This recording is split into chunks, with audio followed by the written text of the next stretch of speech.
500-ന്റെ ബാക്കിയും കൊണ്ട് എവിടെ നിന്ന് നമുക്ക് സ്നാക്സ് കഴിക്കാമെന്നുള്ള ഡിസ്കഷനൊടുവിൽ ഞങ്ങൾ ഒരു കടയിലെത്തിയിട്ടുണ്ട്. അവിടെ ചെന്നപ്പോൾ ദേ ഈ ഐറ്റംസ് ഇരിക്കണം കണ്ടപ്പോൾ എൻ്റെ പൊന്ന് സാറേ എൻ്റെ കണ്ണൊടുക്കിയത് ആ മൊരി എന്നുള്ള ആ കട്ട്ലേറ്റിലേക്കാണ് കേട്ടോ. അവിടെ നിന്ന് ആദ്യം തന്നെ അതൊന്ന് മേടിച്ച് അങ്ങോട്ട് കടിച്ച് കഴിച്ചപ്പോഴാണ് ആശ്വാസമായത്. അടിപൊളിയായിരുന്നു കേട്ടോ. പിന്നെ ഇഷ്ടംപോലെ ബേക്കറി ഐറ്റംസ് ഉണ്ട് കേട്ടോ.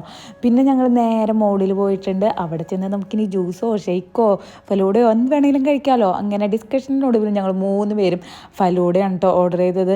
ഫലൂഡ വന്നപ്പോൾ എനിക്ക് ചെറിയൊരു വിഷമമായി. അതിൻ്റെ മുകളിലുള്ള ആ സ്ട്രോബെറി ഐസ്ക്രീം വന്നിട്ട് എനിക്ക് സത്യം പറഞ്ഞാൽ ഈ സ്ട്രോബെറി ഇഷ്ടമല്ല. അതിനൊരു മരുന്നിൻ്റെ ഒരു ടേസ്റ്റാണ് വരിക. പിന്നെ നമ്മൾ കാശ് കൊടുത്ത് മേടിച്ചതല്ലേ വെച്ച് അതങ്ങോട്ട് കഴിച്ചു കേട്ടോ. പക്ഷേ ടേസ്റ്റ് കുഴപ്പമുണ്ടായിരുന്നില്ല കേട്ടോ.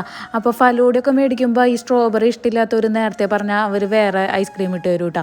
അങ്ങനെ ഞങ്ങൾ ഈ ഫലൂഡയൊക്കെ കഴിച്ച് അവിടെ നിന്ന് കുറച്ച് ബേക്കറിയൊക്കെ പാഴ്സൽ മേടിച്ച് ഞങ്ങൾ അവിടെ നിന്ന് ഇറങ്ങി. അപ്പോൾ ഈ ഷോപ്പ് വരുന്നത് നമ്മുടെ കൊടകരയിലുള്ള നീതു സ്കൂൾ ബാർ.